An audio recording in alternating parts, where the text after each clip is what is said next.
पिछले 18 महीने में स्टॉक मार्केट करीब डबल हो गया है। ऐसे में हमारे पास इससे जुड़े सवाल आना स्वाभाविक है। आइए इसी तरह के एक सवाल को देखते हैं। डियर टीम, मैं कई साल से फिक्स डिपॉजिट, LIC पॉलिसीज और PPF अकाउंट में इन्वेस्ट कर रहा हूं और कुछ टाइम पहले मैंने म्यूचुअल फंड्स के जरिए इन्वेस्ट करना स्टार्ट किया है। मेरी उम्र 40 साल है।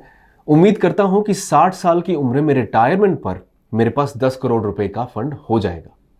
कृपया बताइए कि मुझे इस गोल को अचीव करने के लिए क्या करना चाहिए। सबसे पहले आपका बहुत बहुत धन्यवाद ये सवाल पूछने के लिए। डेफिनेटली ये सवाल इजी सवाल नहीं है, लेकिन इसके बारे में अच्छी बातें ये है कि ये एक क्लियर गोल है जो 10 करोड़ रुपए का है। और दूसरा, आपने टाइम भी बताया है, 60 - 40 मतलब गोल अचीव करने के लिए 20 साल का टाइम है। और आपने FD, एंडाउमेंट पॉलिसी और PPF जैसे ट्रेडिशनल प्रोडक्ट्स में पहले से ही कुछ इन्वेस्ट किया है, तो ये हमारी प्लानिंग में काफ़ी हेल्पफुल हो सकता है। इसलिए इस वीडियो में हम कई ऑप्शंस के साथ इस इन्वेस्टर की हेल्प करेंगे, कुछ पॉसिबल, कुछ इम्पॉसिबल। इस 10 करोड़ रुपए के फंड के गोल के लिए कई रास्ते बताने का ऑब्जेक्टिव ये उम्मीद जगाना है कि फाइनली एक अच्छा रास्ता मिलेगा जिसका इस्तेमाल करने के लिए इन्वेस्टर रेडी हो सकता है। तो आइए शुरू करते हैं। स्टार्टिंग में 10 करोड़ रुपए का फिगर बहुत ज़्यादा लग सकता है, लेकिन किसी दूसरे प्लान की तरह एक फाइनेंशियल प्लान 3 बातों पर डिपेंड करता है। पहली, इनिशियल इन्वेस्टमेंट या स्टार्टिंग कैपिटल।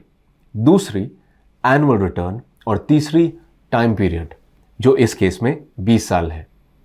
10 करोड़ रुपए के गोल को अचीव करने के लिए ज़रूरी होगा कि हम ये जानें कि हमें कितना इनिशियल कैपिटल और एनुअल रिटर्न अगले 20 साल के दौरान चाहिए। एग्जाम्पल के लिए, अगर आपके पास इन्वेस्ट करने के लिए 10 लाख रुपए हैं, तो अगले 20 साल में 26% का एनुअल रिटर्न आपको 10 करोड़ रुपए के गोल तक पहुंचा सकता है। ये एक सिंपल मैथ है जिसे कोई भी कर सकता है। 10 लाख में 1 + 26% से मल्टीप्लाई कीजिए।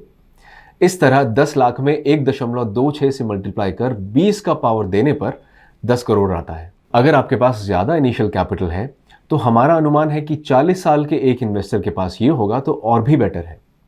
एग्जाम्पल के लिए, मान लीजिए आपके पास स्टार्टिंग में इन्वेस्ट करने के लिए 25 लाख रुपए है, तो 20 साल में 20.3% के अनुमान से एनुअल रिटर्न एक्चुअली आपको 10 करोड़ रुपए दे देगा। ये बहुत ही सिंपल है। एंड आई एम श्योर कि आप क्या सोच रहे होंगे।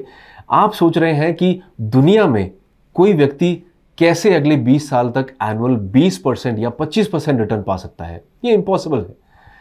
हाँ, ये डिफिकल्ट और करीब इम्पॉसिबल है, लेकिन पास्ट को देखने पर पता चलता है कि न सिर्फ 1 या 2 या 3 बल्कि इंडिया में ऐसे 19 फंड्स हैं जिन्होंने पिछले 20 साल में 20% से ज़्यादा CAGR दिया है।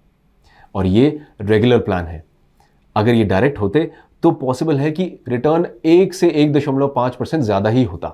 हालांकि इस मामले में हमारी सोच कंजर्वेटिव है और हम ऐसी किसी चीज़ पर डिपेंड नहीं रहना चाहेंगे जिस पर हमारा कंट्रोल ना हो, जैसे कि एनुअल रिटर्न। लेकिन एक चीज़ है जो हमारे कंट्रोल में है, वो है इनिशियल कैपिटल, और ये एक अच्छा स्टार्टिंग पॉइंट हो सकता है। अब हम में से ज़्यादातर लोगों के पास 10 लाख या 25 लाख रुपए रखे नहीं होते हैं। आइए इस प्रॉब्लम को थोड़ा अलग तरीके से देखते हैं। मेरा मतलब है कि अभी ये जानना ज़रूरी है कि कौन से फाइनेंशियल इंस्ट्रूमेंट रिक्वायर्ड रिटर्न से कम रिटर्न दे रहे हैं। अब ध्यान देने की बात यह है कि कई दूसरे इन्वेस्टर्स की तरह 40 साल के इस इन्वेस्टर ने फिक्स डिपॉजिट, PPF और लाइफ इंश्योरेंस पॉलिसीज में इन्वेस्ट किया है। इनमें से करीब सभी 5 से 7% रिटर्न दे रहे हैं। सो लेट्स अज्यूम कि इस इन्वेस्टर ने तब PPF में इन्वेस्ट करना शुरू किया था जब उसने नौकरी करनी शुरू की थी और हर साल मैक्सिमम 1.5 लाख रुपए इन्वेस्ट कर रहा था। तो पिछले 15 साल में PPF अकाउंट में डिपॉजिट अमाउंट करीब 30 लाख रुपए होगा। और चूंकि इन्वेस्टर PPF अकाउंट के पैसे 15 साल के लॉक इन पीरियड के बाद निकाल सकता है, 30 लाख रुपए का ये अमाउंट 10 करोड़ रुपए के गोल को अचीव करने के लिए ELSS फंड में डाला जा सकता है। इसके अगले 20 साल में बेटर रिटर्न देने की संभावना है और सेक्शन 80C के तहत टैक्स बेनिफिट भी मिलेगा। PPF के अलावा आपके स्टार्टिंग कैपिटल का दूसरा सोर्स एनुअल बोनस भी हो सकता है, जो ज़्यादातर सैलरीड एम्प्लॉयज़ को साल में एक बार मिलता है। ये बोनस आमतौर पर सीटीसी का करीब 12 से 15% होता है। ये आपकी सैलरी के अनुसार कुछ हज़ार या कुछ लाख रुपए हो सकता है। अमाउंट चाहे जो भी हो, इसे इग्नोर नहीं किया जा सकता क्योंकि हर छोटे कंट्रीब्यूशन का इंपॉर्टेंस है। इसके अलावा एक फिक्स डिपॉजिट हो सकता है जिसे आप ब्रेक करना चाहते होंगे, या आप कुछ नया कर सकते हैं और अपने पेरेंट्स से 0 इंटरेस्ट पर वन टाइम लोन ले सकते हैं। इस बारे में आपको अपने पेरेंट्स से बातचीत करनी होगी, लेकिन इस ऑप्शन के बारे में सोचा जा सकता है। अब ये देखना होगा कि आपके पास क्या है और आप अगले 20 साल के लिए कितना लमसम अमाउंट इन्वेस्ट कर सकते हैं, जो बाद में बढ़कर पूरा 10 करोड़ रुपए हो जाएगा, या कम से कम इसका एक बड़ा हिस्सा होगा। 10 करोड़ की वेल्थ बनाने के लिए डिसिप्लिन जरूरी है और इसके लिए एसआईपीज का रास्ता सबसे इफेक्टिव है। एसआईपीज या सिस्टमैटिक इन्वेस्टमेंट प्लान एक टेक्निक है जिसमें इन्वेस्टर को एक फिक्स्ड अमाउंट पहले से तय टाइम पर इन्वेस्ट करना पड़ता है। अब एसआईपी से जुड़े कुछ इंटरेस्टिंग ऐसे एक्सपीरियंस बेस्ड रूल्स हैं जो हमारा ऑब्जेक्टिव पूरा करने में हेल्पफुल हो सकते हैं। ऐसे एक रूल के बारे में अक्सर बातचीत होती है, इसे 15-15-15 रूल कहा जाता है। ये रूल कहता है कि अगर आप 15,000 रुपए का मंथली एसआईपी स्टार्ट करते हैं और इस एसआईपी को 15 साल तक कंटिन्यू रखते हैं और आपका म्यूचुअल फंड या ये एसेट एनुअल 15% रिटर्न देता है, तो आपके लिए 15 साल के बाद 1 करोड़ रुपए का फंड रेडी हो जाएगा। इस तरह हर मंथ 15,000 रुपए 15 साल के लिए 15% पर हमें 1 करोड़ रुपए देता है। लेकिन ये 15-15-15 रूल और भी इंटरेस्टिंग हो जाता है जब हम इसे 15-15-30 रूल में बदल देते हैं। इसका मतलब है कि 15,000 रुपए 15% के रेट से, लेकिन इस मामले में हम टाइम बढ़ाकर 30 साल कर देते हैं। ऐसा करने से हमें कंपाउंडिंग का मैजिक देखने को मिलता है और 15-15-15 रूल में जो फंड 1 करोड़ रुपए हुआ होता, अब 15-15-30 रूल के इस्तेमाल से बढ़कर 10 करोड़ रुपए हो जाता है। इस तरह अगर आप 20 साल या 30 साल से ज़्यादा के हैं तो आपको अपने फाइनेंशियल गोल पूरे करने के लिए लॉन्ग टाइम पीरियड का बेनिफिट उठाना चाहिए और एसआईपी के रास्ते से डिसिप्लिन इन्वेस्टिंग के इंपॉर्टेंस को कभी इग्नोर नहीं करना चाहिए। अब हम फिर से अपने क्वेश्चन की ओर लौटते हैं। आफ्टर ऑल हमारे पास 30 साल का टाइम नहीं है, हमारे पास सिर्फ 20 साल है और हम स्टॉक से 15, 20 या 25% एनुअल रिटर्न की उम्मीद नहीं कर सकते। इस केस में एक अच्छा प्रैक्टिस ये होगा कि हम अलग अलग टाइम और एनुअल रिटर्न के आधार पर कई तरह की पॉसिबिलिटीज़ को एग्जामिन करें। इससे हमें हर मंथ इन्वेस्टमेंट के लिए एसआईपी का सही अमाउंट तय करने में हेल्प मिल सकती है। एग्जाम्पल के लिए, अगर हम स्टॉक्स में इन्वेस्टमेंट पर 20 साल में 12% रिटर्न का कंजर्वेटिव अनुमान लगाते हैं, तो एक एवरेज इन्वेस्टर को 10 करोड़ रुपए फंड का गोल अचीव करने के लिए हर मंथ 1 लाख रुपए इन्वेस्ट करना होगा। इसी तरह एक इन्वेस्टर जो ज़्यादा कंजर्वेटिव है, अगर वो 9% एनुअल रिटर्न का अनुमान लगाता है, तो उसे 10 करोड़ रुपए के गोल को अचीव करने के लिए मंथली करीब 1.5 लाख रुपए इन्वेस्ट करना होगा।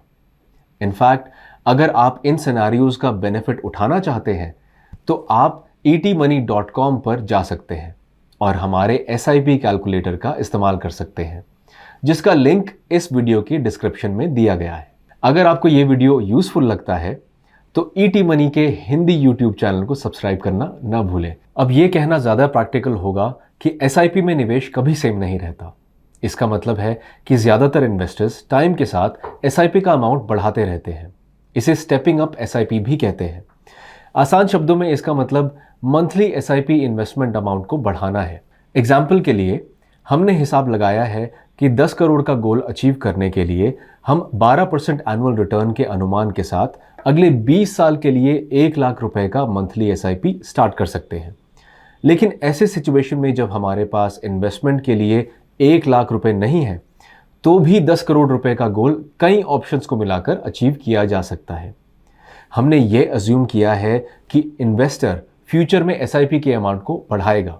एग्जाम्पल के लिए पहले महीने 1 लाख रुपए इन्वेस्ट करने की जगह इन्वेस्टर करीब आधे अमाउंट से इन्वेस्टमेंट स्टार्ट कर सकता है, जो कि 55,000 रुपए है, और फिर हर साल कंट्रीब्यूशन को 10% से बढ़ा सकता है। दूसरा तरीका ये है कि सिर्फ 20,000 रुपए से SIP शुरू किया जाए और हर साल इस अमाउंट को 22% बढ़ाया जाए। आप देख सकते हैं कि कुछ साल बाद ये काफ़ी चैलेंजिंग हो जाएगा। आपने देखा कि कई ऐसे ऑप्शंस हैं जिनका यूज़ किया जा सकता है और हर ऑप्शन के अपने अलग अलग चैलेंजेस हैं। पॉसिबली आपको कुछ सैक्रिफाइसेस भी करने पड़ सकते हैं। इस वीडियो को बनाने के दौरान हमने ऐसे कुछ लोगों से बातचीत की जिनकी उम्र 30 या 40 साल से ज़्यादा थी।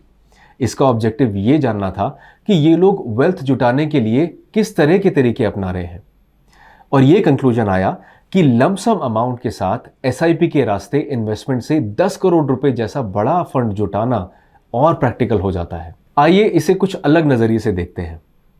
एग्जाम्पल के लिए मान लीजिए हमारे पास 10 लाख रुपए का स्टार्टिंग कैपिटल है।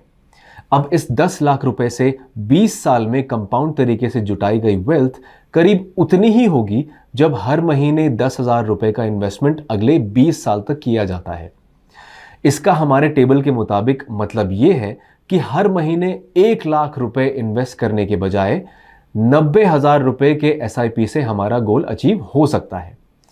और इसी आधार पर अगर स्टार्टिंग लमसम अमाउंट ज़्यादा होगा, मान लीजिए 30 लाख या 50 लाख, तो SIP का मंथली अमाउंट कम हो जाएगा।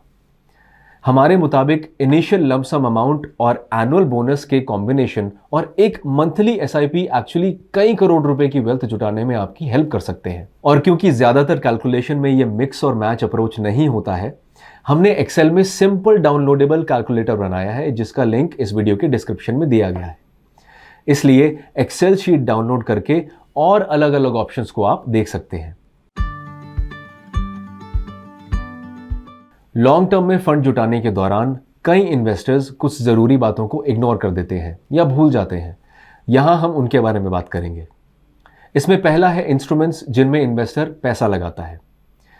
क्योंकि हमारे 40 साल के इन्वेस्टर के पास सिर्फ 20 साल का टाइम बचा है, तो उसे एसेट्स और फंड्स के चुनाव के दौरान एग्रेसिव पोर्टफोलियो बनाना चाहिए, जिसमें से कम 80% पैसा स्टॉक्स में जाना चाहिए।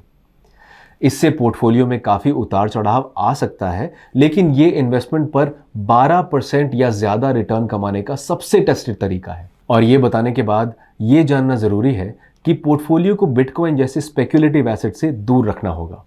बिटकॉइन ने कभी बहुत ज़्यादा रिटर्न तो कभी बहुत ज़्यादा लॉस दिया है।